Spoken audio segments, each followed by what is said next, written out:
আপনারা যে এখানে গুলাই ফেলেন হেফাজত কোনো রাজনৈতিক সংগঠন না, হেফাজত অরাজনৈতিক সংগঠন। এই সংগঠনের অধীনে যত ইসলামিক দল আছে রাজনৈতিক অরাজনৈতিক সবাই মনে করেন হেফাজতের অধীনে থাকে। হেফাজত 13 দফার দাবি ছিল। এই দাবিগুলি মূলত ছিল এখানে শাহবাগে যারা এখানে অবস্থান করতেছিল তারা যে ইসলাম বিদ্বেষী যে বক্তব্য ছিল, ইসলাম বিদ্বেষী তাদের যে চিন্তা চেতনা ছিল এদের বিপক্ষে হেফাজত 13 দফার দাবি ছিল। সেই 13 দফার দাবি বাস্তবায়নের কারণেই মূলত এখানে সবাই একত্রিত হইতেছিল। তো সবাই যখন এখানে একত্রিত হইল তখন দাবি আদায়ের পক্ষে প্রথম অবরোধ ছিল, বিকেলে যেখানে সমাবেশ হবে এখানে স্টেজ করা হলো। তখন ঢাকা চতুর্দিক থেকেই বাধার সম্মুখীন হইতেছিল। তো বাধার সম্মুখীন কয়েকভাবে হয়েছে, পার্শ্বজনভাবে বাধার সম্মুখীন হয়েছে। এবং তৎকালীন যারা ক্ষমতায় ছিল, ক্ষমতাসীন দল, তারাও মনে করেন সমানভাবে বাধা দিচ্ছে। এবং দিনের শুরুতেই বলা যায় মানে আপনার দুপুরের পর থেকে, দুপুরের সময় থেকেই মানে চতুর্দিক থেকে আহত হওয়ার খবর পাইতেছিলাম আমরা। অনেকরাই যারা মনে করেন টিয়ার শেল, তারপর হইলে এই মনে করেন সরকারি গুন্ডা বাহিনী একবার সরাসরি গোলাগুলি করছে এবং অনেকরা আগেই শহীদ হয়েছে। এই তথ্যটা আগে ছিল না। পরবর্তী সময় যখন গড়াইতেছিল তখন মানে এইভাবে যখন চতুর্দিক থেকে এরকম সবার উপরে যখন এবার জুলুম নির্যাতন চলতেছিল তখন হেফাজত ইসলাম চিন্তা করলে যে না, আমরা এখানে অবস্থান করব। আমাদের উপর যেহেতু এইভাবে চতুর্দিক থেকে নির্যাতন শুরু হয়েছে, আমরা এখান থেকে যাবো না, আমার দাবি আদায়ের না হওয়া পর্যন্ত আমরা এখানে যাবো না। এই অবস্থান নিয়ে এটি টোটালি শান্তিপূর্ণ একটা অবস্থান ছিল, একবার শান্তিপূর্ণ অবস্থান ছিল। এবং এই পর্যন্ত যে ভিডিও ফুটেজগুলি আছে আপনারা দেখতে পারেন, কারো হাতে এরকম কোনো মনোরাস্ত্র ছিল না, কারো হাতে এবং লাঠি ছোটা ছিল না যে আরেকজনের উপর আঘাত করতে পারে। সেই শান্তিপূর্ণ মানে অবস্থানের পরিপ্রেক্ষিতে যখন মনে করেন শাপলা সূত্রে মানে তৌহিদের জনতা যখন বসার পরে তৎকালীন যে সরকার, ব্রিটিশ সরকার, জুলুমবাজ সরকার, তারা চিন্তা করলো যে তাদের ক্ষমতার মস্ত নিয়ে টানাটানি শুরু হয়ে গেল। আসলেই মানে ক্ষমতা থেকে নামানোর বা উঠানোর কোনো প্রশ্ন এখানে ছিল না।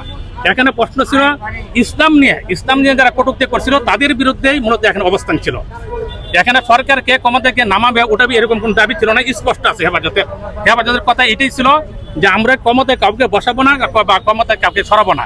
কিন্তু ইসলাম ধর্মের উপরে যে আঘাত আসছে সেই আমরা ইসলাম ধর্ম অনুসারী হিসেবে সেইটার জন্য আমরা এখানে অবস্থান করতেছি। তো যখন বিকাল হয়ে গেল, সন্ধ্যা হয়ে গেল, এখানে সবাই ছিল, অবস্থান করতেছিল। তখন ব্রিটিশ সরকার বা জুলুমবাজ সরকার চিন্তা করলো যে তারা যদি এখানে বসে যায় তখন তারা আরো মনে করেন আরো বিশেষ কিছু চিন্তা মাথায় নিয়ে আসলো যে হেফাজতকে ব্যবহার করে হয়তো তার ক্ষমতার মস্তদে কেউ আঘাত করতে পারে, এরকম অনেক কিছু মাথায় চিন্তা নিয়ে আসলো। যখন চিন্তা নিয়ে আসলো এরকম রাত্র যখন গভীর হতে থাকলো তখন তার বিশাল বাহিনী নিয়ে, তার যৌথ বাহিনী নিয়ে, সাজোয়া যান নিয়ে সেই নিরস্ত্র মানুষের উপরে তারা হামলে পড়ার পরে যা হওয়ার তো তাই হইলো। নিরস্ত্র মানুষগুলি মনে করেন তখন তার করার কিছু না, প্রত্যেকে যান বাঁচায় দিয়ে দিতে পারে, সেদিক সবাই চলে গেল। রাতটা কেমন ছিল?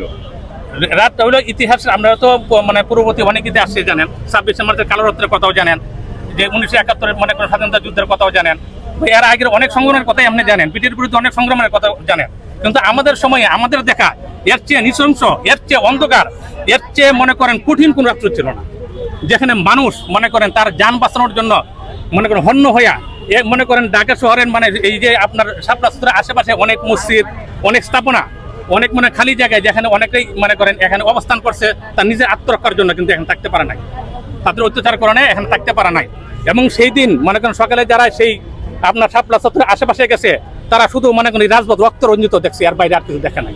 কত সংখ্যক মানুষ মারা গেছিল এটা তো মনে করেন এই মনে করেন এই পর্যবেক্ষণের বিষয় বা এটা মনে করেন তদন্তের বিষয়। কিন্তু তৎকালীন সরকার তো বলছে যে আসলে মারা যায় নাই, ওদিকের একটা রিপোর্ট দিচ্ছিল যে 80 জন মারা গেছে। এবং তৎকালীন সময় আপনার আল জাজিরা একটা রিপোর্ট করছিল, আল জাজিরা রিপোর্ট করছে যে এখানে 80 জনের মতো মানুষ মারা গেছে এবং তারা আপনার মনে করেন কোথায় কোথায় দাফন হয়েছে এরকম একটা তথ্য আল জাজিরা দিচ্ছিল তৎকালীন সরকার। এবং ইদানিং আপনি দেখবেন 2-1 দিনের ভিতরে ওই তৎকালীন সরকারে যারা মনে করেন সেই তত্ত্বাবধায়ক সাংবাদিক ছিল ফারজানা রূপা এবং মুজাম্মেল বাবু 71 টিভি, এবং তারা যে মনে করেন অনুসন্ধানী রিপোর্টটা করছিল এখানে তারা দেখানোর চেষ্টা করছে যে আসলে কেউ মারা যায়নি। কিন্তু সর্বশেষ এই সরকারও কিন্তু প্রমাণ করছে, এই তদন্ত রিপোর্টও এই সর্বশেষ মনে করেন আন্তর্জাতিক প্রসিকিউটরও মনে করেন প্রমাণ করছে যে এখানে লোক মারা গেছে। সংখ্যা নিয়ে ঝামেলা আছে, কেউ হয়তো 30 বলতেছে, কেউ 80 বলতেছে, কেউ বেশি বলতেছে, কিন্তু লোকজন শহীদ হয়েছে এটা কিন্তু কেউ স্বীকার করে নাই। এবং আল জাজিরা যে রিপোর্টটা হয়েছিল তৎকালীন সময়ে অনুসন্ধানী রিপোর্ট, সেই রিপোর্টটাকেই 71 টিভি তারা প্রমাণ করছিল যে এই রিপোর্টটার কোনো যুক্তিকতা নাই বা এই রিপোর্টটা ভুয়া। কিন্তু এই সরকারের সময়ে আইসা এটা প্রমাণ হলো যে রিপোর্ট আসলে ভুয়া ছিল না।